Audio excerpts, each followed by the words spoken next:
보통 우리가 완전히 새로운 기술을 맞이할 때 있잖아요. 무의식적으로 작동하는 일종의 스위치 같은 게 있는 것 같아요. 스위치요? 어떤 느낌의 스위치 말씀이신가요? 그 왜 앱스토어에서 새로운 앱 다운로드하는 기분이랄까요? 필요할 때 딱 켜서 쓰고 내 삶의 방식이랑 안 맞거나 막 좀 귀찮아지면 언제든 삭제 버튼 딱 눌러버리면 그만이라는 그런 통제감이죠. 아, 그렇죠. 우리가 기술을 통제할 수 있다는 그런 안도감 같은 거네요. 맞아요. 그런데 만약에 지금 우리 눈앞에 놓인 기술이 그 스마트폰 화면 속에 껐다 켰다 하는 앱이 아니라 우리가 숨쉬는 공기나 발을 딛고 있는 중력 그 자체로 변해버렸다면 어떨까요? 여러분, 중력을 무서워한다고 해서 우리가 중력 스위치를 끌 순 없잖아요. 공중부양을 할 수 없는 이상 불가능한 일이죠. 사실 중력을 부정하거나 두려워하는 대신에 그 중력이라는 물리법칙 한가운데서 어떻게 양력을 만들어내고 비행기를 띄울 건지 그 공기역학을 연구하는 편이 훨씬 합리적입니다. 와, 비행기를 띄운다. 바로 그겁니다. 오늘 이 방송을 듣고 계신 여러분을 위해 준비한 이 깊은 탐구의 핵심이 바로 그 지점에 있거든요. 네, 오늘 다룰 주제가 정말 흥미롭죠. 맞습니다. 지식과 통찰을 큐레이션하는 채널이죠. 너나모. 이 너나모 채널에서 오늘 우리에게 아주 흥미로운 미션이랑 방대한 자료를 하나 보내왔어요. 바로 박태용 저자의 책 AI 강의 2026 그리고 이와 관련된 각종 심층 기사랑 강연 데이터들인데요. 방대한 자료들을 쭉 보니까 정말 지금 이 시점에 꼭 필요한 화두더라고요. 네네. 너나모가 우리에게 그리고 지금 듣고 계신 여러분에게 던지는 질문은 명확합니다. 도대체 왜 우리는 하필 지금 당장 이 책의 통찰을 해부해야 하는가? 매일같이 막 쏟아지는 뉴스 보면서 AI가 내 일자리 뺏어가면 어떡하지? 하면서 벌벌 떠는 수동적인 태도를 이제는 버리자는 거죠. 그렇죠. 두려움에서 벗어나는 게 첫걸음이니까요. 네. 그래서 AI라는 중력이 이미 굳건하게 깔린 이 세상에서 나는 무엇을 선택하고 내 삶을 어떻게 만들어갈 것인가 이쪽으로 시선을 완전히 옮겨보자는 게 오늘 저희의 미션입니다. 제가 이 자료들을 분석하면서 가장 눈에 띄었던 프레임의 전환도 딱 그거였어요. AI를 더 이상 경쟁자나 단순히 쓰고 버리는 도구로 보지 않고 하나의 운영체제, 그러니까 OS로 정의하고 있다는 점이죠. OS요? 윈도우나 안드로이드 같은 그런 거요? 네, 맞습니다. 과거의 AI가 우리가 필요할 때만 선택적으로 딱 접속하는 웹사이트 같은 거라면요. 지금의 AI는 우리 사회 전체를 구동하는 윈도우 같은 밑바탕이 되었다는 거죠. 책에서는 이걸 AI 기본사회로의 진입이라고 부릅니다. AI 기본 사회라. 뭔가 단어부터 엄청 묵직하네요. 네, 소득, 복지, 교육, 노동 이런 사회를 지탱하는 모든 기본 제도가 완전히 제로 베이스에서 다시 짜여야 한다는 뜻이거든요. AI가 공기처럼 보편화된 세상을 기준으로요. 좋아요. 그럼 이걸 한번 진짜 깊게 파헤쳐 보죠. AI가 사회의 운영체제가 되었다는 건 결국 국가 인프라부터 당장 제 개인의 밥그릇까지 모든 게 이 새로운 환경 위에서 돌아간다는 뜻이잖아요. 정확합니다. 피할 수 없는 현실인 거죠. 근데 솔직히 청취자 여러분의 입장에서 혹은 한국이라는 국가의 입장에서 이 상황을 냉정하게 딱 보면 솔직히 엄청 불안하거든요. 우리가 과연 이 거대한 환경을 주도할 수 있을까요? 불안한 게 당연하죠. 사실 자료를 봐도 그런 우려들이 많으니까요. 그러니까요. 막 국가 R&D 예산 삭감 문제도 뼈아프게 지적되어 있고 미국 실리콘밸리나 중국의 그 막대한 자본력이랑 비교하면 우리가 핵심 기술에서 벌써 2, 3년이나 뒤처져 있다는 분석도 있잖아요. 운영체제를 남이 다 장악해버렸는데 우리가 주체적으로 판을 짤 여력이 남아있긴 한 건가요? 그 불안감은 데이터로도 입증되는 아주 현실적인 우려가 맞습니다. 자체적인 초고대 AI 모델을 개발하는 데 필요한 그 천문학적인 컴퓨팅 파워나 자본력 있잖아요.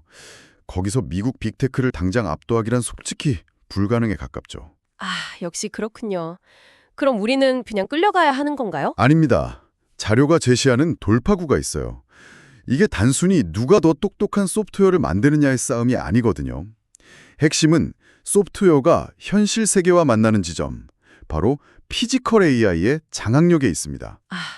피지컬 AI예요? 그러니까 그 화면 안에서 막 텍스트 요약해주고 그림 그려주는 그런 AI가 아니라 진짜 물리적인 몸뚱이를 가진 로봇 같은 걸 말씀하시는 건가요? 네, 정확하게 짚으셨어요. AI 두뇌가 아무리 고도화되어도 결국 현실 세계에 개입을 하려면 물리적인 센서와 모터, 즉 로봇의 몸을 입어야만 하거든요. 아, 영혼이 아무리 똑똑해도 육체가 없으면 안 된다는 거네요? 그렇죠. 그런데 자료에 따르면 바로 이 물리적 영역에서 한국이 압도적인 잠재력을 가집니다. 현대 기아차가 보스턴 다이나믹스의 기술력을 바탕으로 일종의 휴머노이드 파운드리 역할을 하겠다고 나선 그 아주 결정적인 장면이죠. 휴머노이드 파운드리요? 반도체 위탁 생산하는 그 파운드리 말씀하시는 거죠? 대만 TSMC 같은 거요? 맞습니다. TSMC가 세계 반도체 시장에 목줄을 어떻게 쥐고 있는지 한번 생각해 보세요. TSMC는 스스로 설계를 하진 않지만 그들 없이는 애플도 엔비디아도 칩을 만들 수가 없잖아요. 아, 그러네요. 공장이 없으면 설계도가 무슨 소용이겠어요? 바로 그겁니다. 미국이나 중국이 아무리 뛰어난 범용 인공지능, 그 AGI 두뇌를 만든다고 해도요. 그걸 탑재해서 걷고 뛰고 물건 조립하는 고도로 정밀한 휴머노이드 로봇을 수십만 대 단위로 막 오차 없이 양산할 수 있는 나라. 전 세계에 한국을 포함해서 극소수에 불과합니다. 와, 구조가 딱 이해가 되네요. 구글이나 오픈 AI가 기가 막힌 영혼을 만들어낸다고 해도 결국 현실 세계에서 그 영혼을 담을 정밀하고 튼튼한 육체를 싸게 대량 생산할 인프라가 없으면 그 AI는 그냥 서버실에 갇힌 유령이네요. 비유가 아주 정확합니다. 게다가 최근에 국내 기업들이 기존 A100 칩보다 추론이랑 처리 성능이 비약적으로 뛰어난 최신 블랙웰 GPU를 무려 26만 장 규모로 확보했다는 사실도 주목을 해야 해요. 잠깐만요. 그 26만 장이라는 숫자가 어느 정도의 임팩트인 건지 조금 더 구체적으로 와닿게 설명해 주시겠어요? 그냥 와, 엄청 많다. 이 이상의 경제적인 해자가 있는 건가요? 이 블랙웰 아키텍처가 이전 세대보다 칩들 사이의 데이터 전송 속도나 에너지 효율이 극단적으로 높아진 형태거든요. 근데 물리적 세계를 시뮬레이션하고 로봇이 실시간으로 변수를 계산해서 움직이게 하려면 막대한 추론 연산이 필요합니다. 아, 엄청난 계산력이 필요하겠네요. 넘어지지 않으려면. 네, 맞아요. 이 연산력 자체가 곧 국가 경쟁력이 되는 시대인 거죠. 전 세계에서 자체 포털 검색 엔진을 보유하고 그 거대한 트래픽을 처리해본 경험이 있는 국가가 단 4국뿐인데요. 한국이 그중 하나입니다. 아, 네이버나 카카오 같은 거요? 와, 그게 4개국밖에 안 돼요. 네, 그렇습니다. 이 대용량 데이터 처리 노하우랑 막강한 GPU 인프라, 그리고 방금 말씀드린 세계 최고 수준의 제조업 역량이 딱 결합하면요. 피지컬 AI 시대에서는 미국과 중국 사이에 대체 불가능한 병목 지점, 즉 강력한 톨게이트를 세울 수 있다는 분석입니다. 와, 국가 차원의 생존 전략은 피지컬 AI라는 거대한 흐름 속에서 그렇게 돌파구를 찾을 수 있다는 거군요. 아주 명쾌합니다. 네, 국가적인 방향성은 그렇게 잡혀가는 거죠. 그렇다면 이제 시선을 국가에서 개인으로 지금 이 방송을 듣고 계신 여러분의 책상 위로 한번 좁혀보겠습니다. 솔직히 거시경제가 아무리 잘 돌아가도 당장 내 밥그릇 구조가 무너지면 개인은 살아남을 수가 없잖아요. 일자리의 미래는 정확히 어떤 형태로 변하는 겁니까? 일자리에 대해서 사람들이 가장 많이 하는 오해가 직업이 그냥 통째로 싹 사라진다고 믿는 거예요. 네, 다들 그렇게 생각하잖아요. 저도 약간 무섭고요. 하지만 자료가 분석하는 진실은 조금 다릅니다. 직업의 완전한 소멸이라기보다는 직업을 구성하는 업무의 구조가 아주 잘게 쪼개져서 분해되는 현상에 가깝습니다. 구조가 쪼개진다고요? 그러니까 내가 하는 일이 1부터 10까지 있으면 그게 다 날아가는 게 아니라 특정 번호들만 쏙쏙 해체된다는 뜻이군요. 이게 구체적으로 어떻게 분리되는 건지 메커니즘을 좀 설명해 주시죠. 네, 의사의 진료 과정을 예로 한번 들어볼게요. 의사의 일은 크게 두 축으로 나뉘거든요. 하나는 환자의 엑스레이나 MRI 데이터를 보고 미세한 패턴을 찾아내거나 방대한 최신 의학 논문을 쫙 훑어보고 확률적 추론을 하는 인지적 노동입니다. 아, 데이터를 분석하고 판단하는 일이요? 네. 그리고 다른 하나는 암 선고를 받고 막 두려움에 떠는 환자의 손을 탁 잡아주고 그 환자의 가정 환경이나 신비적 상태 같은 복잡한 맥락을 해석해서 어떤 치료 방식을 택할지 함께 고민하고 설득하는 관계와 책임의 노동이죠. 아, 잠깐만요. 그럼 첫 번째 그 인지적 노동, 그러니까 데이터 패턴 찾고 통계적인 확률 계산하는 거. 이건 인간이 아무리 밤을 새워도 아까 말씀하신 블랙웰 GPU 26만 장 돌리는 AI를 도저히 이길 수가 없겠네요. 완벽하게 맞습니다. 지식을 암기하고 검색하고 패턴을 대조하는 그런 기계적인 작업은 AI에게 완전히 넘어가게 됩니다. 교사도 비슷하겠네요, 그러면. 그렇죠. 학생 수준 평가하고 맞춤형 수학 문제 내주고 채점하는 일은 AI 튜터가 훨씬 더 빠르고 정확하게 하거든요. 하지만 학생이 부모님 이원으로 막 정서적 불안을 겪는 걸 인지한다거나 학교폭력 징후를 발견하고 또 실패해도 다시 일어설 수 있게 인간 대 인간으로서 지지해주는 일, 이건 온전히 인간의 몫으로 남는 거죠. 아, 결국 내 직업 안에 뭉뚱그려져 있던 기계적이고 계산적인 일들은 다 떨어져 나가고 인간적이고 관계적인 일, 그리고 최종 책임만 딱 앙상하게 혹은 오히려 더욱 밀도 있게 남게 되는 그런 구조적 재편이 일어나는 거군요. 네, 아주 정확한 요약입니다. 핵심은 책임과 관계죠. 야, 일이 그렇게 쪼개진다면 결국 여러분 개인에게 아주 불편하고도 근본적인 질문이 던져질 수밖에 없겠네요.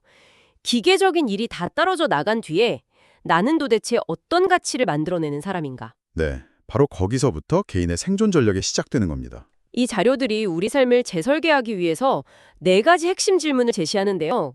첫 번째 질문이 바로 이 지점에서 파생됩니다. 여러분, 첫 번째 질문입니다. 무엇까지 AI에게 맡기고 무엇은 나의 몫으로 남길 것인가? 이 부분은 정말 냉정한 판단이 필요합니다.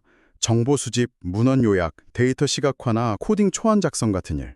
이런 건 이제 내가 며칠 밤 세워서 할 일이 아니에요. 맞아요. 굳이 중력을 맨몸으로 거스르려고 할 필요가 없죠. 네, 헛수고에 불과하거든요. 과감히 AI에게 위임해야 합니다. 하지만 자료에서 아주 강력하게 선을 긋는 고유의 영역이 있습니다.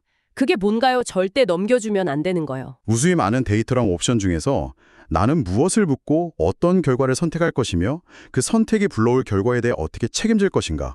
이건 절대로 기계에 아웃소싱할 수 없는 인간의 고유 영역이라는 겁니다. 아, 속도는 기계한테 맡기더라도 방향키만큼은 무조건 내 손에 꽉 쥐고 있어야 한다는 거군요. 맞습니다. 조타수 역할은 넘기면 안 되죠. 근데요, 여기서 두 번째 질문으로 넘어갈 때 자료가 던지는 통찰이 기존의 흔한 자기계별 논리를 완전히 박살을 내버리더라고요. 우리가 진짜 흔하게 듣는 조언 있잖아요. AI 시대에는 기계가 못하는, 남들과는 다른 대체 불가능한 인재가 되어야 한다. 굉장히 익숙한 멘트죠. 학원 광고에서도 많이 나오고요. 그러니까요. 근데 이 책에서는 그 대체 불가능성을 추구하는 것 자체가 엄청난 함정이라고 지적을 합니다. 아니, 왜 우리가 이 대체 불가능성이라는 허상에서 벗어나야 하는 거죠? 그 구조적 이면을 한번 들여다봐야 해요. 대체 불가능하다는 말 사실 철저하게 시장 경제의 언어거든요. 시장 경제요? 수요와 공급 그런 거요? 네, 맞습니다. 수요와 공급 법칙 안에서 남들보다 나의 공급을 막 희소하게 만들어서 시장에 더 비싸게 팔리는 상품이 되라는 무한 경쟁의 논리인 거죠. 아, 인간을 상품으로 보는 거네요. 그렇죠. 근데 문제는 AI의 발전 속도가 인간의 학습 속도를 정말 아득히 초월한다는 데 있습니다. 아, 맞아요. 진짜 공감 가요. 내가 막 어학 능력 키워서 대체 불가능해지려고 뼈 파지게 공부했더니 실시간 동시통역 AI가 딱 나와버리고 그래서 안 되겠다 코딩 배워야지 했더니 이제 AI가 코드를 알아서 다 짜주잖아요. 네, 매번 그렇게 파해 당하는 거죠. 그러니까 결국 이게 파괴됐네? 그럼 난 또 뭘 더 배워서 스펙을 쌓아야 살아남지? 하면서 평생을 그 불안감에 쫓기면서 러닝머신 위를 뛰어다녀야 한다는 거군요. 희소성이라는 무기는 이제 유효기간이 너무 짧아졌으니까요. 아주 정확한 경제학적 그리고 심리학적 분석입니다. 그래서 두 번째 질문이 등장하는 겁니다. 대체 불가능한 나가 아니라 어떤 방향성을 가진 나가 될 것인가? 방향성이요? 네. 시장에서의 그 희귀함에 집착하는 대신에요. 시장 논리 바깥에 존재하는 나만의 확고한 가치를 먼저 정해야 한다는 거죠. 시장 논리 바깥이요. 여러분이 삶에서 가장 중요하게 여기는 게 자유인가요? 아니면 타인과의 깊은 연대인가요? 아니면 예술적인 창조나 약자에 대한 돌봄인가요? 내 삶의 척도를 세우는 거군요. 맞습니다. 그 방향성이 딱 정해지면요. AI는 나를 대체할 위협적인 경쟁자가 아니라 내 가치를 세상에 구현하기 위해서 마음껏 쓸 수 있는 압도적으로 강력한 도구로 전락하게 됩니다. 주도권이 완전히 여러분에게 넘어오는 거죠. 와, 이거 진짜 소름 돋네요. AI가 나를 어떻게 평가할까 전전긍긍하는 게 아니라 내가 내 목표를 위해 AI를 어떻게 부려먹을까로 관점이 완전히 뒤집히는 거네요. 네, 완벽한 주도권의 역전입니다. 야, 이 방향성의 중요성은 곧바로 우리가 마주할 가장 무겁고 현실적인 세 번째 질문이랑 직결됩니다. 여러분, 세 번째 질문입니다. 나는 어떤 생각과 판단, 윤리를 결코 기계에게 넘기지 않을 것인가? 우리가 어떤 방향성을 가지고 도구를 쓰다 보면 반드시 선을 넘지 말아야 할 윤리적 경계에 딱 부딪히게 되거든요. 맞아요. 윤리 문제 진짜 중요하죠. 이 대목이 일상의 편리함이 어떻게 인간의 윤리적 근육을 마비시키는지 아주 매섭게 경고하는 부분입니다. AI가 내 취향 분석해서 영화 추천해주고 이메일 막 대신 써주고 이런 편리함에 길들여지다 보면요. 우리는 점차 스스로 생각하는 과정을 생략하게 돼요. 찔리네요. 저도 요즘 거의 AI한테 맡기거든요. 다들 그렇죠. 근데 만약에요. 기업의 인사 담당자가 누군가를 고용하거나 해고할 때 혹은 판사가 피해자의 형량을 결정할 때조차 이 편리함에 기대서 AI 알고리즘의 분석 결과를 막 맹신하게 된다면 어떻게 될까요? 와, 사람 인생이 달린 문제인데 AI가 하라는 대로 한다고요? 네. 누군가의 생계와 삶을 파괴하는 결정을 딱 내려놓고서 AI가 데이터를 분석해서 내린 최적의 결과입니다. 하고 변명하는 순간 우리는 인간으로서 지켜야 할 존엄을 스스로 내동댕이 치는 겁니다. 제가 여기서 청취자 여러분 마음속에 있을 법한 의문을 하나 끄집어내서 딴지를 한번 걸어보겠습니다. 네, 어떤 의문이죠? 아니, 솔직히 인간의 판단이라는 게 과연 그렇게 고결한가요? 사실 역사적으로 보면 인간의 결정이야말로 편견 덩어리였잖아요. 학연, 지연, 막 인종차별에다가 심지어 재판관이 그날 아침 밥을 든든하게 먹었는지 아닌지에 따라 판결이 달라진다는 연구 결과도 있거든요. 맞아요. 휴리스틱에 관한 유명한 연구죠. 그러니까요. 차라리 그 방대한 데이터를 수학적으로 계산하는 AI의 결정이 그 인간이 머리 쥐어뜯으면서 내리는 감정적이고 비효율적인 결정보다 오히려 더 공정하고 객관적인 거 아닐까요? 왜 굳이 그 머리 아픈 고뇌의 과정을 거쳐야만 윤리적이라고 하는 거죠? 아주 본질적이고 아주 위험한 환상을 정확히 짚어주셨어요. 바로 데이터는 객관적이라는 착각입니다. 착각이요? 데이터는 숫자인데 왜 착각이죠? AI가 학습하는 그 방대한 데이터가요. 하늘에서 뚝 떨어진 완벽한 절대 진리가 아니거든요. 인류가 수백 년 동안 축적해온 수많은 텍스트와 기록의 총합이에요. 인간이 쓴 글들이죠, 결국. 그렇죠. 즉, 그 데이터 안에는 인간이 과거에 저지른 인종차별, 성차별, 소수자에 대한 편견이 아주 고스란히 담겨 있습니다. AI는 그저 과거의 편견을 수학적 확률로 포장해서 더욱 교묘하게 재생산할 뿐인 거죠. 와, 대박. 그러니까 AI가 새로운 진리를 내놓는 게 아니라 과거의 찌꺼기를 세련되게 포장한다는 거군요. 네. 전문가들은 이걸 데이터 세탁이라고 부릅니다. AI의 결과를 무비판적으로 맹신하면 과거의 차별이 미래에 변하진 않는 규칙으로 완전히 굳어져 버리는 거예요. 데이터 세탁이요? 와, 진짜 무서운 말이네요. 인간의 찌그러진 모습을 거울로 비춰놓고 그게 수학적 알고리즘이라는 필터를 싹 통과했다고 해서 야, 이건 완벽하게 깨끗하고 공정한 진리다. 이렇게 믿어버린다는 거잖아요. 정확한 비유입니다. 그렇기 때문에 우리한테는 AI의 결과값을 고지고대로 받아들이지 않고 비판적으로 딱 뜯어볼 수 있는 힘, 즉 AI 리터러시가 필수적입니다. 해석의 힘이죠. 해석의 힘이요. 인간의 고뇌가 아무리 비효율적이고 고통스럽더라도 결국 타인의 삶에 엄청난 영향을 미치는 결정 앞에서는 이 데이터가 놓치고 있는 맥락은 무엇인가, 이걸 인간이 직접 묻고 책임져야 한다는 겁니다. 윤리라는 게 결국 효율성의 반대편에 있는 책임의 무게라는 거네요. 진짜 묵직합니다. 그런데 이 윤리적 결정의 문제는 개인의 범위를 넘어서 사회 전체 시스템 재편이랑도 연결되지 않나요? 아까 처음에 말씀하신 AI 기본 사회 말입니다. 정확하게 연결됩니다. AI가 도입돼서 엄청난 생산성 혁신이 일어나고 기업 부가 극대화될 때 그 과실을 빅테크 기업이나 소수 자본가들이 독식하도록 그냥 내버려 둘 것인가? 아니면요? 아니면 기술 발전으로 일자리를 잃거나 소외된 사람들을 위한 사회적 안전망으로 재분배할 것인가? 이것이야말로 우리 시대의 가장 거대한 윤리적 결정인 거죠. 자료에 등장하는 전남 신안군의 태양광 연금 사례가 그 실마리를 제공해 줍니다. 신안군 사례. 이거 맥락을 좀 더 파고 들어보죠. 이게 단순히 재생에너지를 도입했다, 이 수준의 이야기가 아니지 않습니다? 네, 전혀 아닙니다. 신안군은 지역 주민들이 혐오 시설로 여길 수 있는 이 대규모 태양광 발전 사업을 추진하면서요. 주민들을 단순히 보상금 몇 푼 지어주는 대상으로 보지 않았어요. 그럼 어떻게 했나요? 사업의 지분을 갖는 진짜 파트너로 만든 거죠. 햇빛이나 바람 같은 공공의 자연자원에서 발생한 수익을 펀드 형태로 배당해서 주민들에게 직접 나눠줬습니다. 아, 지분을 나눠주고 배당을 줬다? 네, 그 결과로 어땠냐? 지금 지방 인구 소멸이라는 엄청나게 절망적인 추세 속에서도 전국의 군 단위 중에서 유일하게 신안군만 인구가 늘어나는 기적을 만들었습니다. 와, 기적이네요, 진짜. AI 시대의 기본 사회도 똑같은 원리입니다. AI가 창출하는 막대한 효율성을 어떻게 분배해서 모두가 존엄을 유지할 수 있게 할 것인가. 이런 합의는 AI가 막 수학적으로 계산해 주는 게 아니에요. 기술을 활용하는 주체인 우리 인간들이 치열하게 토론하고 양보하면서 만들어가야 하는 연대의 영역입니다. 야, 신안군의 그 햇빛처럼 AI가 만들어낸 엄청난 생산성을 인류 공통의 자산으로 보고 새로운 복지 시스템을 구축하는 거. 이게 바로 우리가 마주해야 할 새로운 시민의식이군요. 맞습니다. 함께 살아가기 위한 룰을 정하는 거죠. 좋습니다. 자, 이제 여러분을 향한 마지막 네 번째 질문입니다. 저는 개인적으로 이 질문이 가장 문학적이면서도 뼈를 때리는 역설이라고 느꼈어요. 나는 어디서 나만의 느린 시간을 지켜낼 것인가? 정말 아름다운 질문이죠. 아니, AI가 세상의 모든 지식을 3초 만에 딱 요약해주고 정답을 떠먹여주는 이 초고속 시대에 일부러 엑셀 밟지 말고 브레이크를 밟으라는 건가요? 네, 의도적인 비효율과 마찰을 선택하라는 뜻입니다.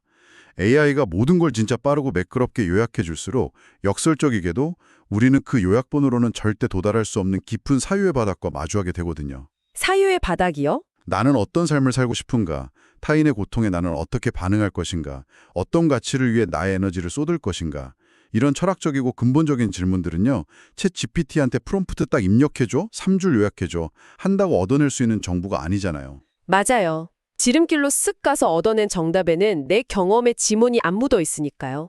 내게 아니죠. 그렇다면 이 끊임없는 알고리즘의 폭격 속에서 구체적으로 우리 일상에서 이 느린 시간을 어떻게 지켜낼 수 있을까요? 자료에서는 여러분의 삶을 지키기 위한 구체적인 저항의 방식 3가지를 제안하고 있습니다. 오, 구체적인 방법 좋네요. 첫 번째는 뭔가요? 첫째, 효율적인 정보 습득을 위해서 AI 요약 기능을 활용하는 건 좋아요. 하되, 정말 중요하다고 생각되는 글은 일부러 원문을 찾아가지고 천천히 밑줄을 그어가며 읽는 시간을 가지라는 겁니다. 행간의 의미나 섬세한 맥락은 요약본에서 싹 다 증발해버리거든요. 아, 엑기스만 먹지 말고 진짜 질감을 느껴라. 두 번째는요? 둘째는 내 취향이랑 과거 검색 기록을 막 귀신같이 분석해서 끝없이 콘텐츠를 떠먹여주는 스마트폰에서 눈을 좀 떼야 합니다. 아, 알고리즘에서 벗어나라. 네, 데이터베이스가 닿지 않는 낡은 헌책방에 먼지 쌓인 서가나 낯선 동네의 골목을 걷는 거예요. 들으면서 알고리즘이 결코 나에게 추천하지 않았을 낯선 책과 아주 우연히 조우하는 경험을 스스로에게 선물해야 한다는 거죠. 아, 우연성과 마찰을 내 삶에 일부러 툭툭 던져놓는 거군요. 그럼 마지막 세 번째는요? 마지막 셋째는 몸성의 회복입니다. 몸성이요? 네, 손가락만 까딱하면 완성된 코드가 쫙 나오고 번역본이 튀어나오는 시대지만요. 특정한 배움만큼은 반드시 직접 손으로 쓰고 몸을 움직여서 땀방울을 흘리며 체득하겠다는 나만의 규칙을 세우는 겁니다. 아, 육체를 직접 써라. 네, 이 모든 불편하고 느린 과정들이 결국 남들이 만들어 놓은 속도에 휩쓸리지 않고 흔들리지 않는 나만의 고유한 자아를 딱 지켜내는 가장 확실한 닻이 되어주는 거죠. 야, 생각하는 과정을 기계에 다 넘기는 순간 나라는 존재의 윤곽도 흐릿해진다는 뜻으로 들리네요. 자, 이제 오늘 나눈 이 방대한 이야기들을 여러분을 위해 한번 싹 갈무리해 보겠습니다. 네, 정리가 좀 필요할 것 같네요. 그래서 이 모든 게 다 무슨 의미일까요? 왜 너나무 채널은 여러분이 지금 당장 이 박태웅의 AI 강의 2026을 펼치고 이 화두들을 흡수하길 바랐을까요? 결국 우리의 생존과 직결되기 때문이죠. 네, 우리는 AI를 공기자, 환경으로 받아들여야 합니다. 그리고 그 압도적인 중력 위에서 살아남기 위해 여러분은 4가지 질문에 흔들림 없는 답을 써내려가야 합니다. 네, 그 4가지 질문이 핵심이죠. 첫째, 효율성의 이름으로 무엇을 AI에게 위임하고 어떤 방향타만큼은 내 손에 꽉 쥐고 있을 것인가.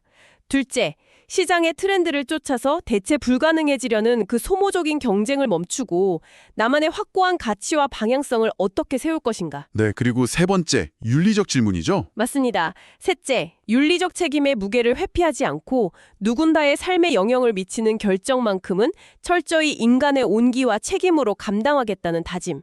마지막 넷째, 알고리즘이 절대 예측할 수 없는 나만의 느린 사유의 시간, 그 낭만적 비효율의 시간을 의도적으로 지켜내는 것. 이 네 가지 질문에 대해 여러분이 내릴 대답이 흩어지지 않고 딱 모일 때, 그것이 바로 AI 시대가 완전히 도래한 이후에도 결코 지워지지 않는 여러분의 진짜 얼굴이 될 것입니다. 완벽한 요약이네요. 제가 덧붙여 강조하고 싶은 것은요. 우리가 지금껏 논의한 이 모든 과정이 곧 새로운 시대의 AI 리터러시라는 점입니다. 리터러시요? 단순히 도구 쓰는 법이 아니라는 거죠? 네.